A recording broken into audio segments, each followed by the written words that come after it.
Hello everyone and welcome back to Alternative Apex Formula Equal for the finale of 2025. We are here for the Abu Dhabi Grand Prix and well, one of the championships was decided early, that in Qatar Max Verstappen is the World Drivers' Champion for 2025, but the Constructors is still very much on here and it has been an extraordinary fight. So I do hope you'll join us to watch it until the very end here for what is, of course, the final race of the season.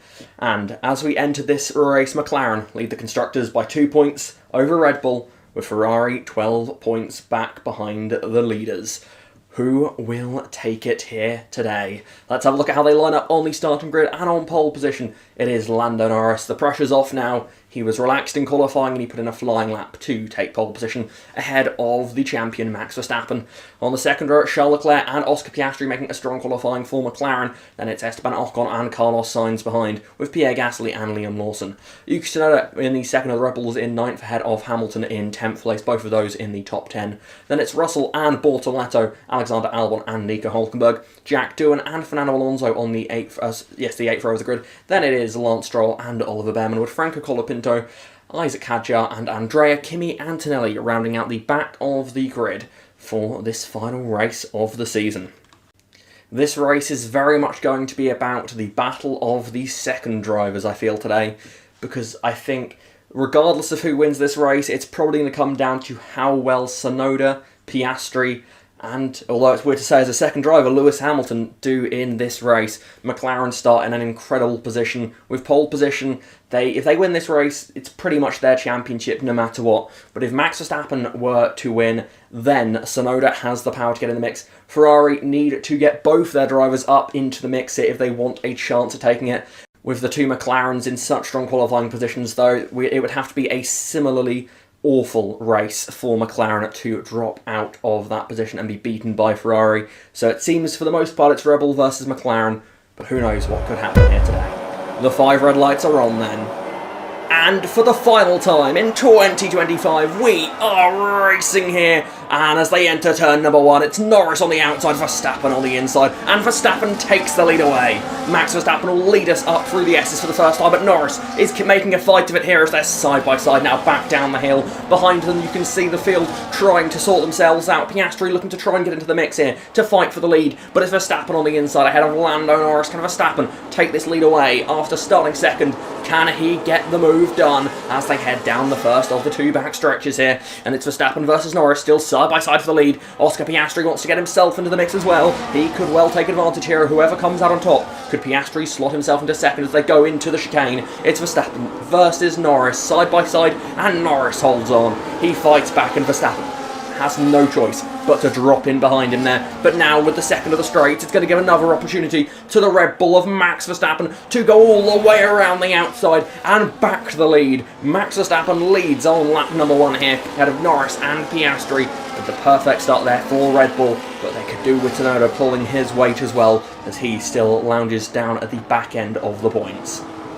As we move to lap number 2, Lando Norris has the DRS open, and he's going to have the run on Max Verstappen here as they head down towards the chicane once again. This time with the help of DRS, the move is going to be much easier for Norris. He gets it done, but again, will the second straight be a chance for Max Verstappen to retake the lead from this event? We see them now heading their way down the alternate start-finish line now, and it's Verstappen with the DRS advantage. Where will he look? It looks like he hasn't got the run. He doesn't this time around. Norris holds the lead for now as Sainz and Gasly do battle not far behind. Tsunoda, meanwhile, down in 8th position as things stand. McLaren are going to be the Constructors' champions despite not winning the Drivers' Championship, but Max Verstappen is doing all he can to change that, as now on lap number 3, Max Verstappen is going to make the move and he's going to take over at the front of the field. Max Verstappen back to the front of this race. Norris will have the chance to fight back down the second of the DRS straight, but it's not been able to bear fruit just yet for the McLaren driver, or Verstappen, it has to be said.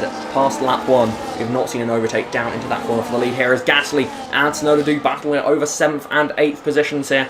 Gasly retakes that spot away from the Red Bull driver as things stand. Red Bull getting 29 points to McLaren's 33, so as things stand, it's still McLaren winning this team's championship, as now that is Gabriel Bortoleto on the back of Liam Lawson. He makes the pass to get up into the top 10 there for the Sauber team.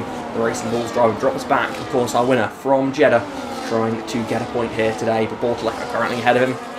As Tsunoda once again on the back of Pierre Gasly as they head into the chicane, trying to make the move stick around the outside. Can he pull it off here? Gasly keeping his nose in the mix. They're side by side all the way through. Tsunoda gets the move done, but again, will this second straight give the car behind an opportunity to retake that position they just lost? Gasly with the DRS will have the advantage, has the speed to go around the outside, and Gasly back up into 7th position.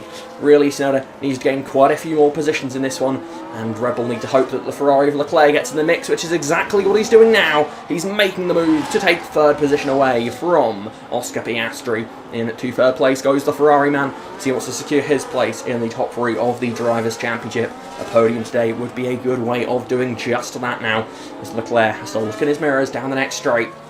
It is Leclerc who is in that final podium position for now, but Piastri will be doing all he can to retake that position, as it is, well, could well be crucial for the team's championship, as now Max Verstappen is coming down pit lane. He's the first of the leaders to make their pit stops in this one, as a few more cars follow him in behind. Let's see, will it be a nice clean pit stop for the Red Bull team? Will they have to worry about too much traffic? Going from the medium compound to the hard compound here. And let's see, a little, maybe slight hold there, but not too long at all. And a lap later, Norris is in as well. Now, we've seen all season, really, Norris has been going with this slightly longer first stint strategy. Will it pay off here today? It's sometimes left him vulnerable towards the end of the first stint, but it has then given him the chance in the second stint to fight back a little bit more. Norris going onto the hard tyres as well here, so all will be even between the top drivers' signs. Also in the pits there, he's a bit further down pit lane, that's why he briefly takes the lead of this Grand Prix. But as Norris makes his way towards the very unusual pit exit that we have here in Abu Dhabi, where they go under the racetrack and then back out the other side, Max Verstappen is going to retake the lead of the Grand Prix here, and through the pit cycle he has maintained it overall ahead of Lando Norris. Charles Leclerc in 3rd position, it seems, still ahead of Oscar Piastri, as the rest of the field files though out of the pit lane. Tsunoda comes out in 9th position, but the looks of it he's going to be side by side though with George Russell. Will that be the chance to take that position? Not quite able to do it. George Russell takes 9th away from Tsunoda, and as things stand, Tsunoda just getting the 1 point, which is not what Red Bull will be wanting to see at all.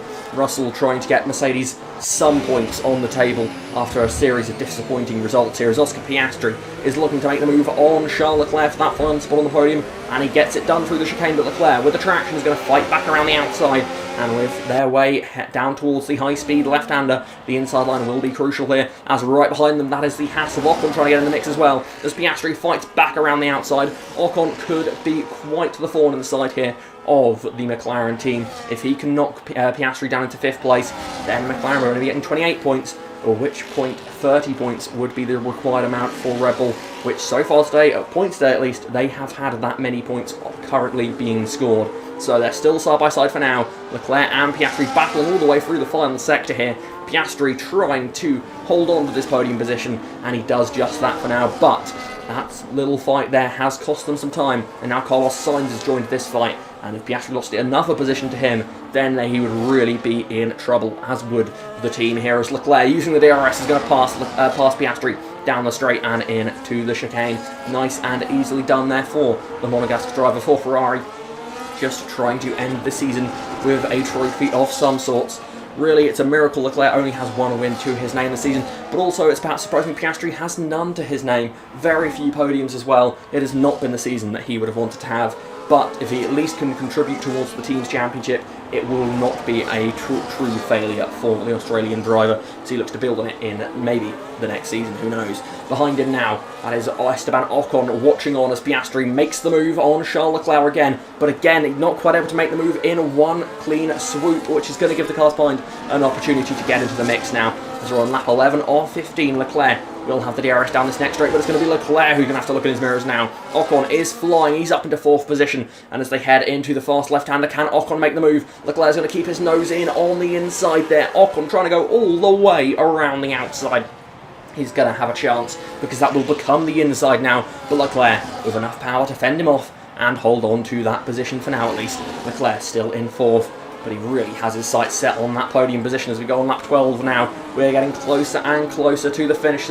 Still down in 10th. Looks like that's all he's going to get out of this race, as Sainz and Ocon do battle behind the Ferrari and the McLaren, who also join in the fun as they head into the chicane. Leclerc all the way around the outside. That again becomes the inside for the second part. He gets the move done. Can Piastri fight back though, as Sainz and Ocon stay side by side the whole way through? That's what Piastri wants to see. As much as he would love to end the season with a podium, him coming home in 4th place would still be a very, very good result for that team. But he's not going to settle for that, is he? He goes around the outside of the fast, slightly banked left-hander, really pushing these cars to their limits. And as they head out of there now, Leclerc still keeping himself alongside. A little bit of a jink to the side there, but it is Oscar Piastri who holds on to that podium position for now. But only for now, because who would have thought it? A lap later, that DRS once again kicking in here, and Leclerc retakes the position. If these two have contact and potentially any damage were to fall upon Piastri's car, then the constructors would be blown wide open, just like what happened in Qatar. But for now, at least, Leclerc gets the move done nice and cleanly, and Piastri in 4th place is still able to settle for that position. But again, he's not giving it up. He's going back to the inside, trying to hold on to that podium. But Leclerc, with the speed around the outside, has the momentum, and he will hold on to 3rd place. Piastri having to keep an eye on his mirrors though, with Ocon behind. That would not be the best of situations for them if they were to lose that spot, but he's trying to fight back here. The best way of defending? Well, sometimes is attacking. That's certainly Piastri's way here, as he, now on lap 14, the penultimate lap of the race, gets back up into 3rd place, and Leclerc will be the one that's looking to his mirrors, as Ocon and Sainz are right on his tail here. Crucially for Leclerc, he will have the DRS to help himself defend, but Piastri, with a brilliant run through the chicane there, is going to be clear in 3rd place for at least another lap, because he is back out front with a gap behind him. But again, you can see the speed of that Ferrari down the straight. Is it enough to make something happen into the chicane? It's going to have to be a bold move. Piastri fakes a little bit of a defensive move there, as behind that's Hamilton making the move on Carlos Sainz there, the Williams driver battling the Ferrari driver, the man he was replaced by at Ferrari. Carlos Sainz racing Lewis Hamilton. Hamilton gets that move done nicely for Ferrari. As ahead, that is Leclerc making the move for the podium position. He gets it, and now Ocon attacks Piastri on the final lap of the race. This is critical for the outcome of the championship. Side by side, Ocon versus Piastri here. Now, Tsunoda still down in 10th place. Red Bull are scoring 26 points as things stand. Norris and Piastri scoring 30. That would mean that McLaren win it by 6 points, and as Verstappen rounds the final corner for the final time, he wins for the 11th time this season, ahead of Lando Norris in 2nd. But it is McLaren that are going to take the Constructors' title here today.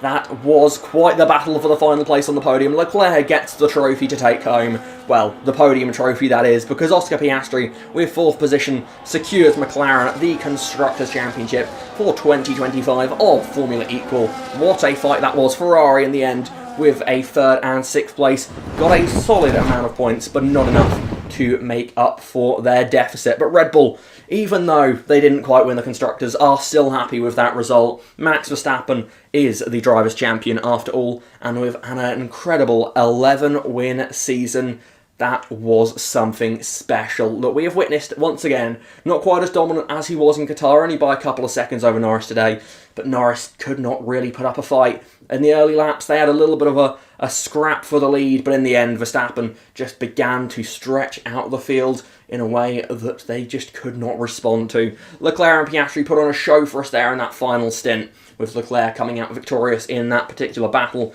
with him getting 3rd place in the Drivers' Championship as a result. And what a fitting way to end the season. Max Verstappen, 1st in the Drivers' Championship, 1st in this race. Norris 2nd in this race. And Charles Leclerc 3rd in the Championship, and 3rd in this race as well. What a podium. It's our season podium, really, here for these 3 drivers, the best 3 drivers of the season. And answering the question, what happens if you put F1's drivers into equal machinery? Well, surprisingly similar to real life. Max Verstappen is the champion, Lando Norris 2nd, and it's Charles Leclerc in 3rd place. Behind the top 3 then in the official results, it is Oscar Piastri, who of course just missed out on the podium, but it was enough to hold on to the Constructors. Behind him, Esteban Ocon with another strong drive for the Frenchman. Lewis Hamilton with a charge through the field there to get up into 6th position. Carlos Sainz comes home in 7th ahead of George Russell, who gets 4 more points to his tally, but it's still been, well, a frankly very disappointing end to the season for the British driver. It has to be said, he started the season so strongly. He won the season opener, and yet come season's end, he has less wins than Hamilton and Alonso, and also has just as many podiums as Alonso and Hamilton. And they are drivers who we've seen sort of very much come and go throughout this season in terms of performance. Russell started well, but really joined them by the end of the season in fleeting strong performances.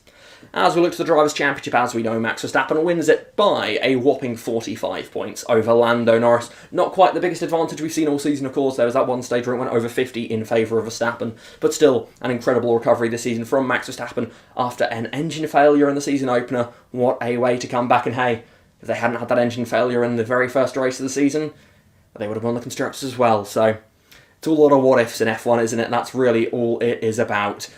Behind them then, Charles Leclerc in third place, with Lewis Hamilton in fourth. The two Ferraris there, the most consistent team in terms of their championship finishing positions in the drivers, but still not enough to take the Constructors. Behind them, Fernando Alonso took fifth ahead of George Russell, Pierre Gasly, Oscar Piastri, Carlos Sainz and Esteban Ocon round out the top 10 with 100 points going the way of the Haas driver this season.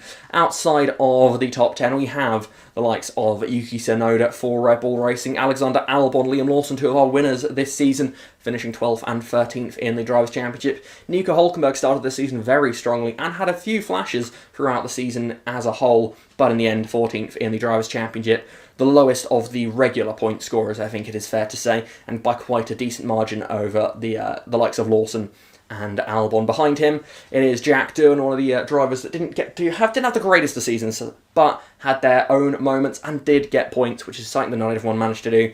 Behind Doohan, it's Stroll, Antonelli, Bortoleto and Franco Colapinto, with the only two drivers to go pointless, Isaac Hadjar and Oliver Behrman. In the Constructors' Championship then, it was the win to McLaren, 6 points over the nearest rivals Red Bull Racing, and the only team to get a 1-2 all season across all 24 races was Ferrari, finishing third there, 19 points off the lead. So many times, so many ways that you can see any of those top three teams could have just got one result go in their favour and they would have won the championship. It really is that simple sometimes. Behind them in fourth position, it's the Aston Martin team as they managed to climb past Williams and Mercedes late on in the season. They only actually beat Williams in the end by 9 points, but it was enough to get themselves that fourth position. Williams fifth, they'll be happy with that, I imagine, in that position. Of course, they took a race win, they took some podiums. It was certainly an impressive season for that old team. Mercedes with a simply shocking season, I think it's fair to say. Sixth place in the Constructors after winning the season opener. That was all they had to show for it, really. Alpine behind them in seventh, not too far behind them in the end, only 15 points back, with Haas then behind them, with Racing Bulls and Sauber rounding out the team's championship table. That's it then for Formula Equal 2025. I do hope you all enjoyed it. We saw two brilliant title fights, one making it all the way to the very end. And well, on those last laps then I wasn't quite sure which way it was going to go. If Piastri had lost that position to Ocon and Tsunoda had gained a position, it would have been absolutely on a knife edge. But that's it. The season is complete. I do hope you all enjoyed it a lot. I am very tempted, I have to admit, to do a second season of this. I'm trying to figure out a way to bring driver transfers into it. If anyone has any ideas that could help me with that. I can't do modded because I'm a console player, so I'm not able to do that, but I'm trying to figure out some options. That potentially could see us do a second season, and even if we can't do driver transfers, I still would be tempted to do it, albeit with a slightly shortened calendar. I'm thinking more around the 16 race length, as this was quite the marathon of a season. But, as I said, I hope you all enjoyed it. If you did enjoy it, maybe you would like our other series, which is Project Pinnacle. Our sort of what-if series continues to a whole other level. It's essentially my perfect Formula 1, and it is, in my opinion, brilliant. It's perfect, in my opinion. That's the whole concept. But if you did like this series, do go check out that series as well. It's a sort of based on sort of making a jump to the year 2026, and seeing what happens when we bring back V12 engines, seeing what happens when we open up the grid to more entries. It is really my perfect F1. That's really all there is to say for it. It is something which is a passion project for me, and I have loved it so far, and hopefully if you enjoyed this, it might be your sort of thing as well. So yeah, thank you very much for watching this season. I've taken up more than enough of your time now. If you do want to see more and find out more, there is the Instagram account at Take the Alternative Apex. But that's it. Thank you very much for watching this season. If you made it this far, well done, quite frankly. Until next time, thank you very much for watching, and goodbye.